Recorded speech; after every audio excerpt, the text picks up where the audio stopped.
everyone. This is Jill here to give the Purdue versus IU post-game recap. Final score being IU 72, Purdue 67. I had to take a couple days to really think and contemplate this game. It was sad to see the outcome, to say the least, but we kind of deserved this L based on how we played. So it's tough to admit defeat, but alas, here we are. So, there's a lot of negativity around this particular game, and I'm sure there's tons of commentary about the lack of effort and all that. I might discuss a little bit of it, my thoughts and opinions, but I'll try and not harp on it too much just because I don't want to beat a dead horse, basically. And, what good will it do other than just be a venting session for me? So overall, I think this game was essentially decided in the first half. No matter how hard we tried to dig ourselves out of the hole, there was a mistake or two, a lapse in defense, lost coverage, shot, contested shot that would go in IU's favor that just led to us never really being able to get out of the slump and to not really make it a competitive game until probably the last 6 minutes, So that was, really tough to, watch, because I think especially in the beginning of the season, we've seen the level that this team can play at, and this is just not a level of, skill that they are capable of. And, as a fan of this team and these players, it's sad to see, like, you don't want to see your favorite players not do well. You want to see them succeed. And so that's I think what I'm most sad about is just, I know these guys work really hard and I want them to reap a ton of success. And when they lose games like this that they should have won, then that makes it hard, because it's like, we had this one, we just really let it slip through the cracks, and these guys just have to sit with it. You don't want to see that. That's how I've been feeling about it.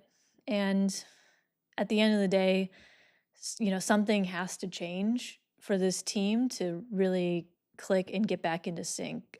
I'm not sure what it is.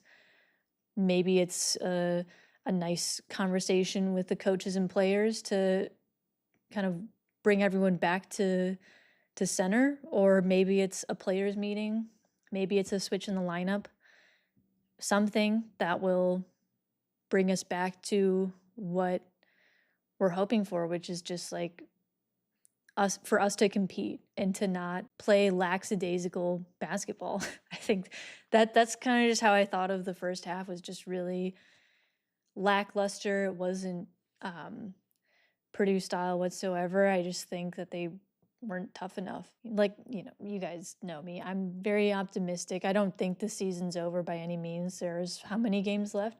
10.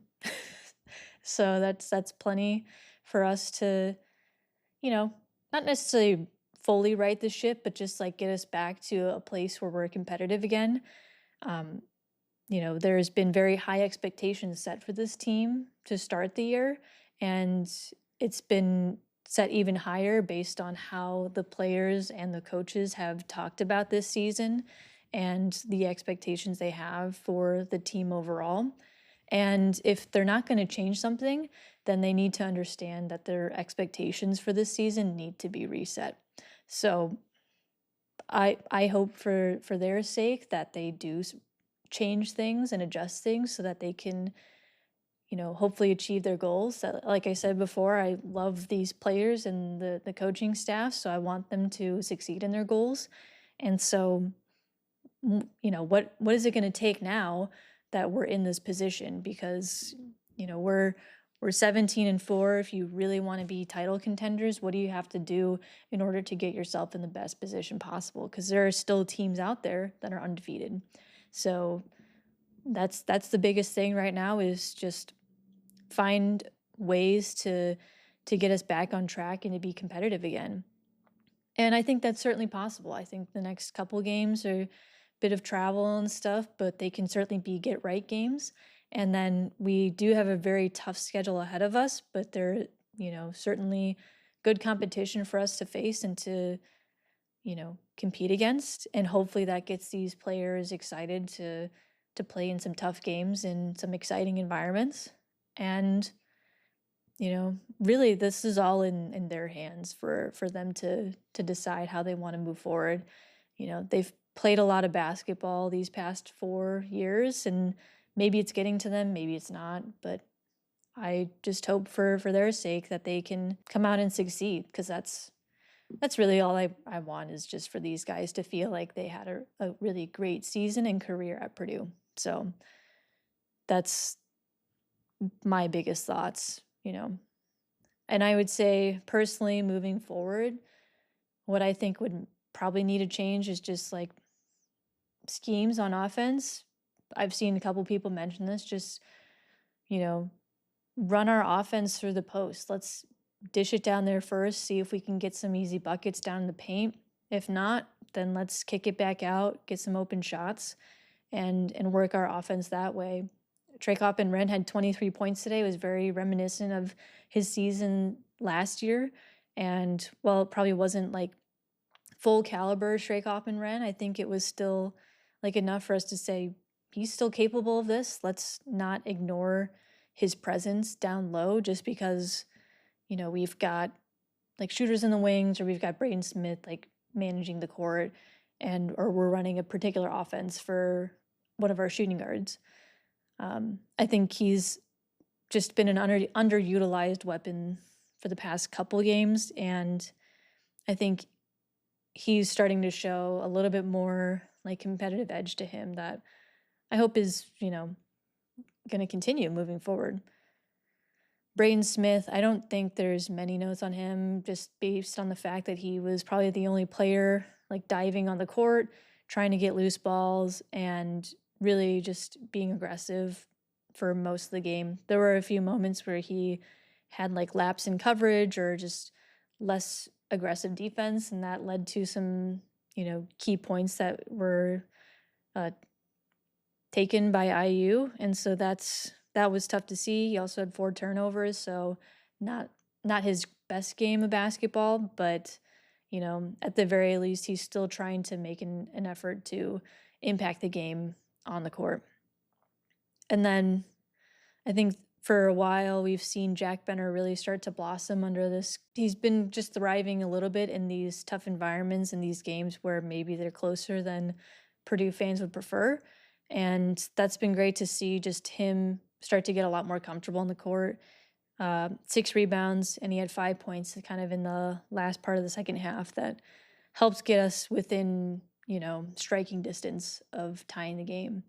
So I think there's a lot of potential with Jack Benner, and I hope that moving forward he gets a lot of minutes to really start to shine. I think our 3-point shooting really needs to get moving, and if we want to compete, we really need to fine-tune our shooting capabilities and just knock down some shots. We're facing some really tough opponents moving forward, and they all are very good, big threats behind the arc.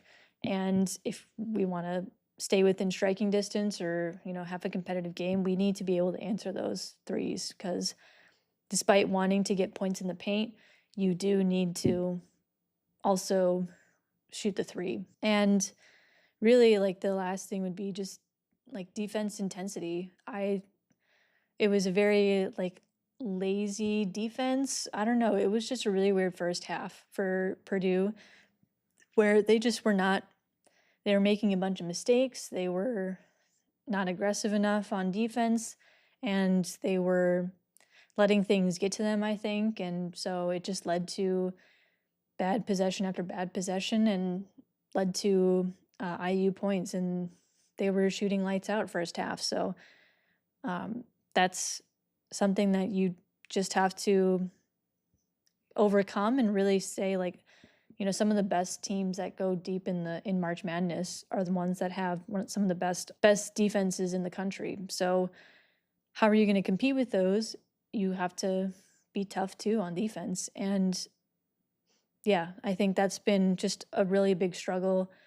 Our defensive schemes for how we defend the 3 have been a problem in the past couple games, especially when they are shooting lights out. So what are we going to do to not necessarily try and take away the three from teams? Because I think at the end of the day, you still want to defend the paint a little bit more than you want to defend the three, but understand your opponent. How aggressive are they on shooting the three? And if they are hitting their shots, how are you going to adjust mid-game to, compensate for that? I think there's been just some lapse in adjustments that have led to us not really being competitive on that side. So a lot of rambling, and I think the things that could be fixed about this team are easily fixable. It's just now a matter of what kind of effort the team wants to put in to do that. Personally, I am still very hopeful for this season and looking forward to games to come. This is, again, no matter how Purdue's playing, this is still my favorite season just to watch all these games in quick succession. So I would hope that, they turn in our favor, because it's a lot more fun to watch Purdue basketball when they win than when they lose. And we've been spoiled in the past couple of seasons to have some really good winning seasons. I think we can turn this around. And again, I think there's still an opportunity to be competitive throughout the rest of the season.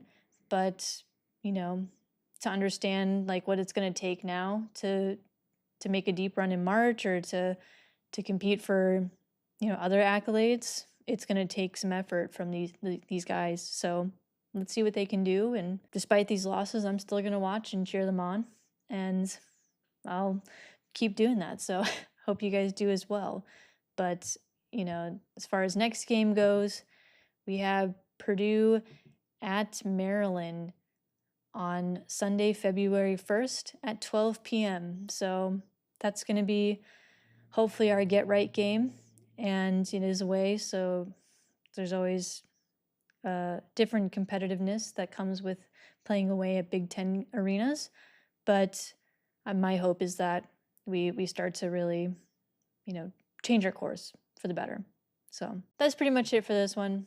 Thank you guys for watching this as always, and we will see you in the next one.